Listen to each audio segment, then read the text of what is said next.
आज के इस लेक्चर में हम लोग थर्ड लेसन पढ़ेंगे 1.3,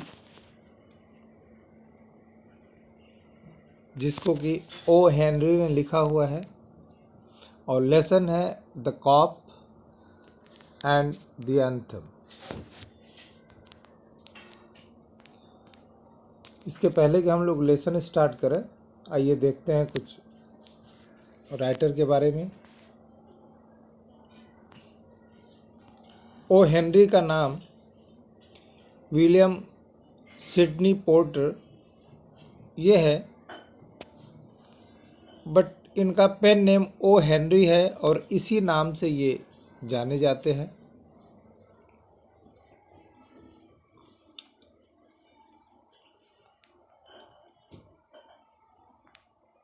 इन्होंने बहुत सारी स्टोरीज लिखे हैं, बहुत सारे बुक्स लिखे हुए हैं और इनकी जो स्टोरी है, ये जिसको हम लोग पढ़ने जा रहे हैं, the cop and the anthem, यह बहुत ही फेमस स्टोरी है।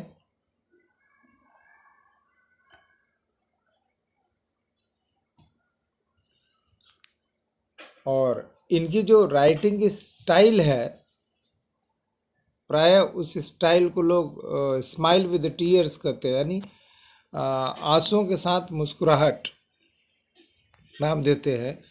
यानी इनके जो क्रिएशंस हैं, इनकी जो राइटिंग्स हैं, उनमें ह्यूमर्स भी है, ट्रेजिडी भी है। जैसा कि इसी लेसन में एक कैरेक्टर है सोपी, जिसके पास अपना कोई घर नहीं है और प्रत्येक विंटर सीजन में वो जेल जाता है। तो और उसके पीछे उसका लॉजिक ये है कि वहाँ रहने के लिए आराम से शेल्टर उसको मिल जाएगा। इसने इस बार भी कोशिश किया कि कोई छोटी मोटी गलती करके और जेल में जाया जाए, जिससे कि विंटर उसका अच्छे से बीत सके। लेकिन दुर्भाग्यवश अनफॉर्चुनेटली उसके जो सारे प्रयास हैं वो असफल हो जाता है और धीरे धीरे उसको लगता है कि शायद वो अब उसका जो डेस्टिनेशन है, कन्फाइनमेंट यानी जेल, उसे नहीं मिल पाएगा।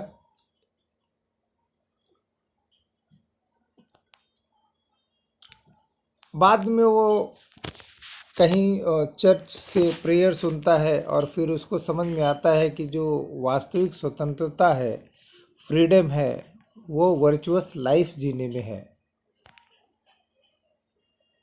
और फिर वो डिसाइड करता है कि अब वो जेल जाने के बजाय एक अच्छा जीवन जीने की कोशिश करेगा।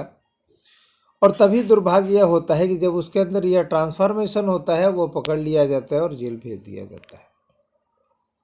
जब तक वो प्रयास करता है गलत काम करते हुए भी कि जेल जाए, वो जेल नहीं जाता है सोपी। और जब वो उसके अंदर ट्रांसफॉर्मेशन होता है और वो जेल चला जाता है, तो इस तरह से ये जो स्टेटमेंट कहा जाता है हेनरी ओ हेनरी के इस story the cop and the anthem के बारे में कि स्माइल विद द टीयर्स, वो बिल्कुल यहाँ पर सटीक उतरता है। तो आइए हम लोग देखते हैं lesson the cop and the anthem. Soapy left his bench and strolled out of the square and crossed the level sea of asphalt where Broadway and Fifth Avenue flow together. Up Broadway he turned and stopped at a luxurious cafe. So the story begins that Soapy was sitting on a bench. So suddenly he stands and strolls out of the square and he crosses and went towards the Broadway.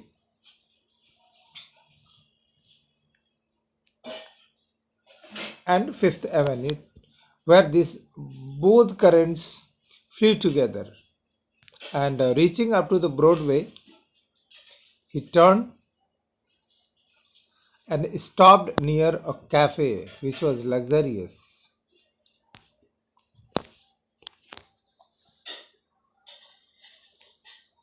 Stalled, walking in a surly way. Leisurely क्या होता है कि आराम से चहलकदमी करते हुए, that is stalled.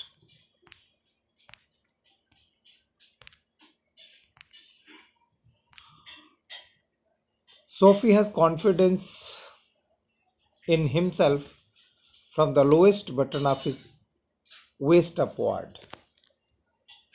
He was shaven, and his coat was trim, and his neat black bow had been presented to him by a lady missionary on Thanksgiving Day. So here it is irony that he was confident up to the waist upward, the upper part of his body, because he had a nice coat which was presented by a charity missionary on the Thanksgiving Day at occasion. Means Thanksgiving Day, here it is given the fourth Thursday of November, marked by the religious observances and traditional meals. Means नवंबर का fourth जो Thursday होता है वो एक special occasion होता है और उसी ओकेजन पे इनको ये कोट मिला था. If only he could reach a table in the restaurant unsuspected, success would be his. And just standing in front of the cafe, he thought that somehow if he is successful to reach inside the cafe, then he will be successful in his plan, whatever he had within himself. The portion of him that would show above the table would raise no doubt in the waiter's mind.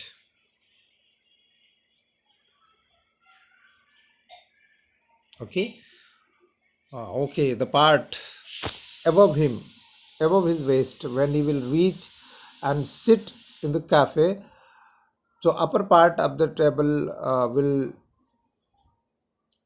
never create any doubt within the mind of the chauffeurs in the cafe.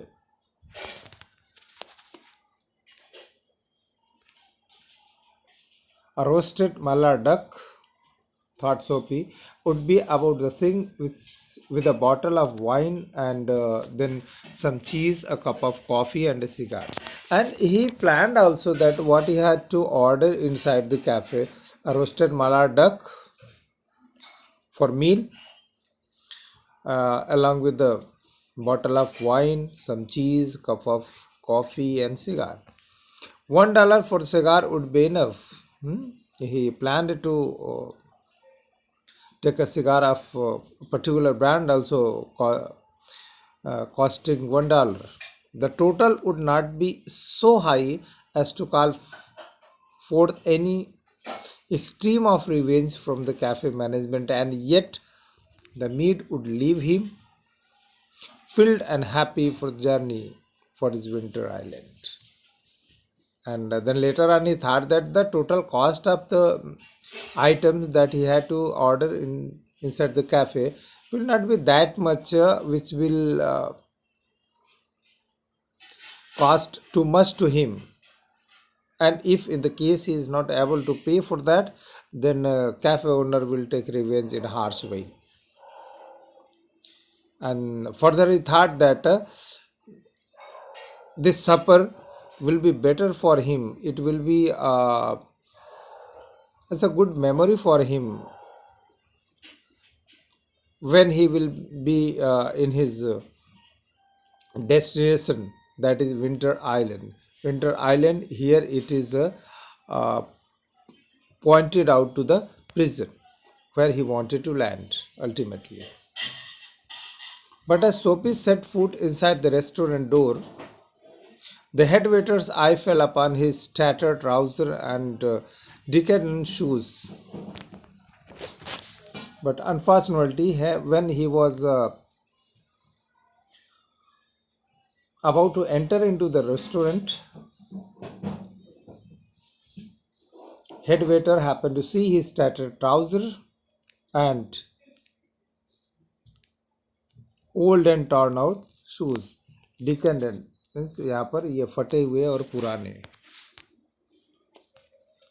Strong and ready hands turned him about and conveyed him in silence and hustled to the sidewalk and averted the ignoble fate of the menaced Mallard. और उस waiter ने क्या किया, उनको बिल्कुल चुपचाप silently बिना कुछ बोले बाहर जाने का इशारा कर दिया.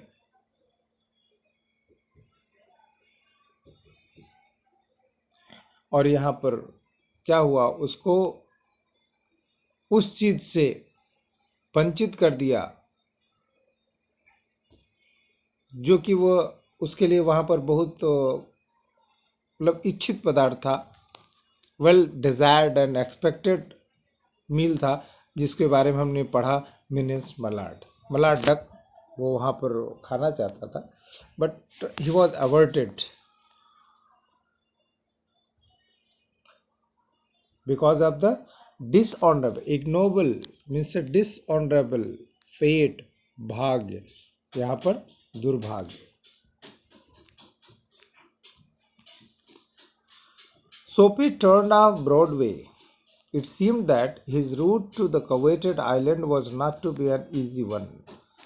और फिर सोपी ब्रॉडवे की तरफ टर्न हो गया और उसको ऐसा लग रहा था कि his destination, to reach his destination, coveted island, expected island, or what is here expected island? That is the prison that I told you earlier also. To reach there was not an easy task. Some other way of entering the limbo must be devised. Devised here it means plan. Limbo means the border place. Again for jail. So he thought that कि अभी उस border place पर जाने के लिए, जो उसका destination वहाँ जाने के लिए कुछ और प्लानिंग करनी पड़ेगी. At a corner of 6th Avenue, electric lights and cunningly displayed wares behind plate glass made a shop window attractive. अब वहाँ पर वो 6th एवेन्यू पर देखता है कॉर्नर में इलेक्ट्रिक लाइट्स लगी हुई हैं बिल्कुल चतुराई से, और उनके पीछे प्लेट ग्लास लगे हुए हैं जिससे कि वो शॉप अट्रैक्टिव दिख रहा है. Sophie took a stone and dashed it through the glass.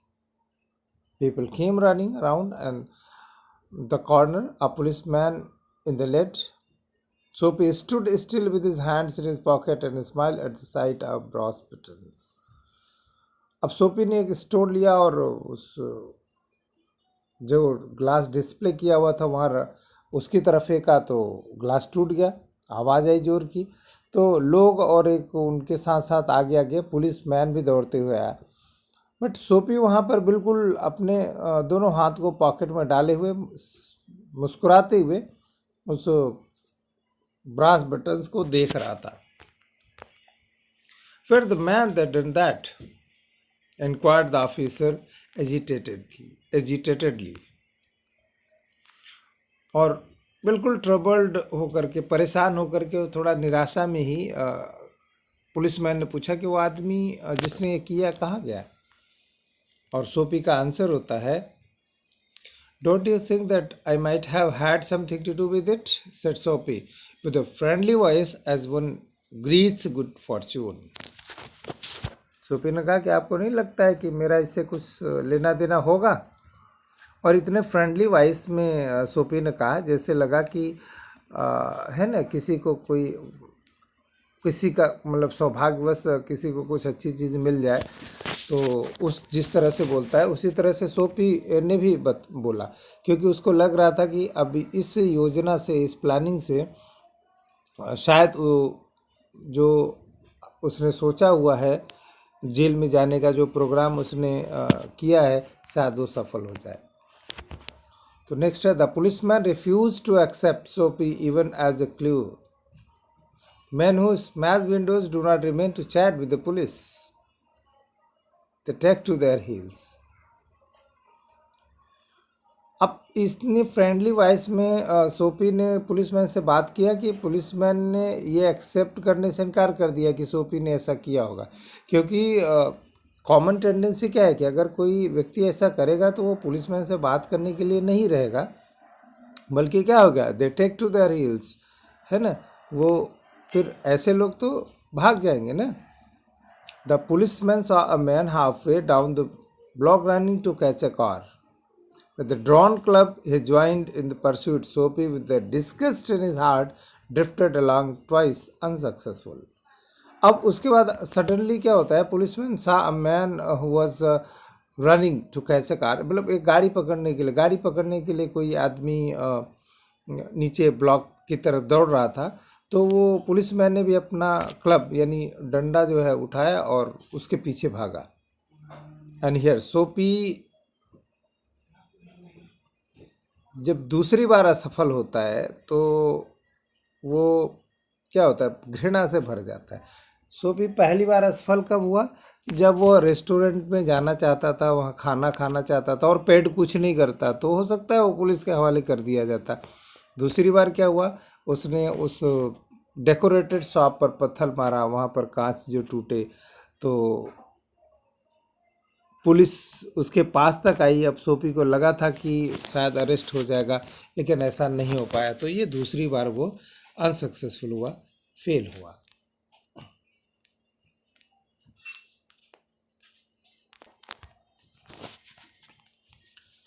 On the opposite side of the street was a restaurant of no great pretension. It catered to a large appetites and modest purses. Its crockery and atmosphere were thick, its soup and napery thin. Into the place, Soapy betook himself without challenge. Okay फिर जब वहाँ से unsuccessful होकर के उस दुकान की तरफ से जाता है, तो on the way he happen to found a restaurant. It was not that much great as he happened to meet the earlier one, just like cafe, but even then it was old fashioned restaurant.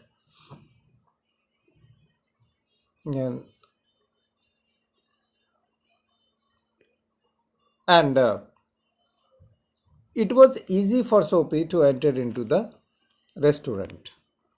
He entered into that, and at a table he sat and consumed beef stick, flapjacks, dog nuts, and pie.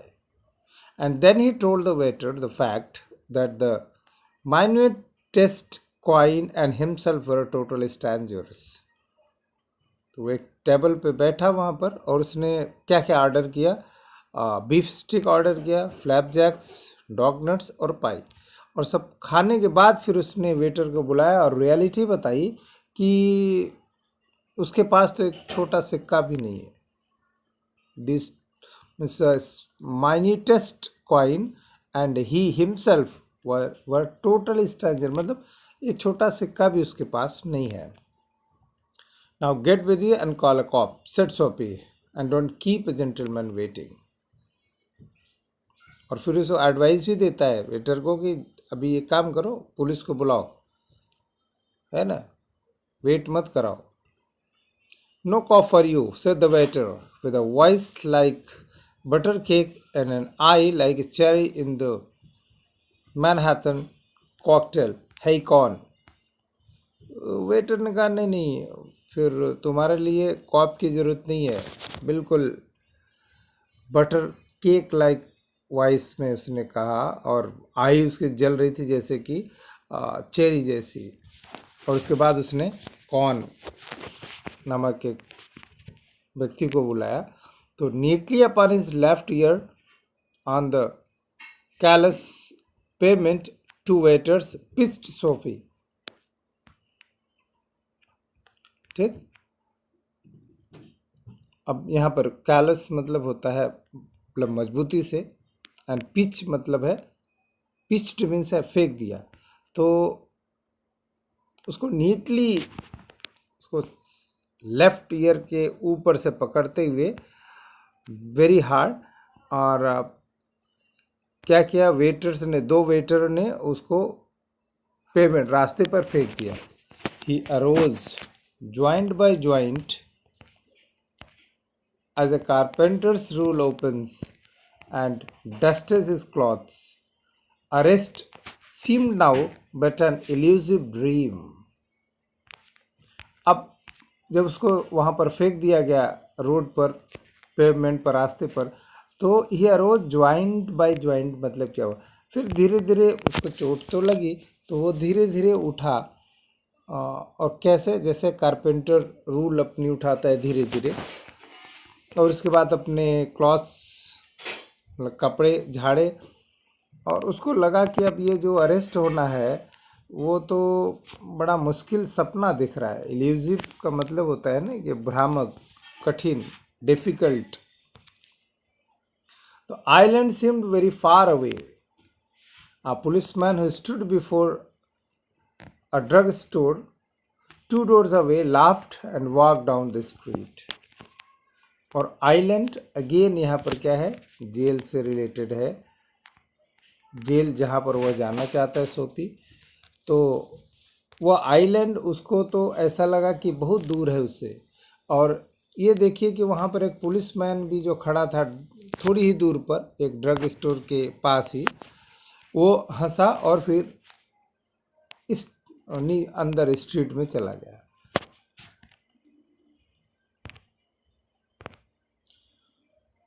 Soapy was seized with a sudden fear that some dreadful enchantment has rendered him immune to arrest.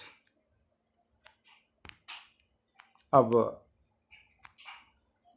अचानक सोपी एक ऐसे भय से ग्रसित हो गया था कि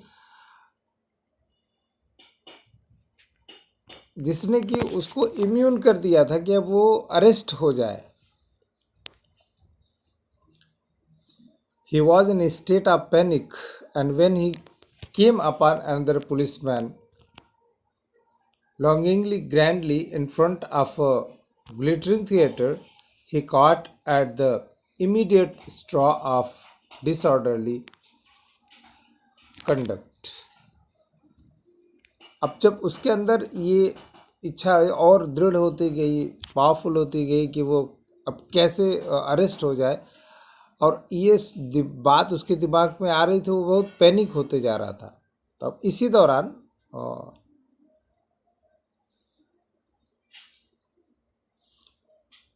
एक बड़ी शानदार चमकते हुए गेट के पास खड़े पुलिसमैन के पास वो पहुंचा,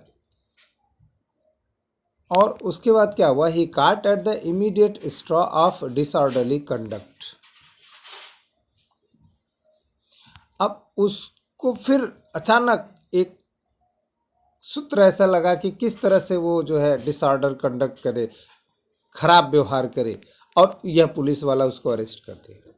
on the sidewalk Soapy began to yell drunken gibberish at the top of his harsh voice. He danced, howled, raved, and otherwise disturbed the skies. अब वो बगल में ही खड़े होकर के खूब गिब्रिश मतलब अस्पष्ट भाषा में कुछ शराबी जैसा चिल्लाने लगा, और जितनी तेज आवाज़ में चिल्ला सकता था वो चिल्लाने लगा और डांस करने लगा। The policeman merely twirled his club, turned his back to Soapy, and remarked to a citizen, "This one them yell lads celebrating the goose egg they give to the Hartford College. Noisy but no harm. We have instructions to let them be." अब अगली मुश्किल फिर उसके सामने क्या आई कि ये आदमी जो चिल्ला रहा है ना, उस ये बहुत जो है नॉइज़ इतना कर रहा है, इससे कुछ बहुत हार्म नहीं है, तो चलिए इसको जाने देते हैं।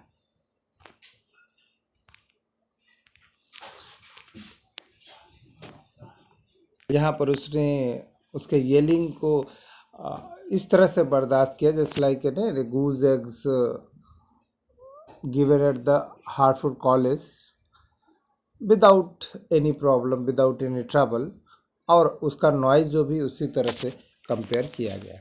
तो आज का लेक्चर हमारा यहाँ पर समाप्त होता है। तो next we shall continue again.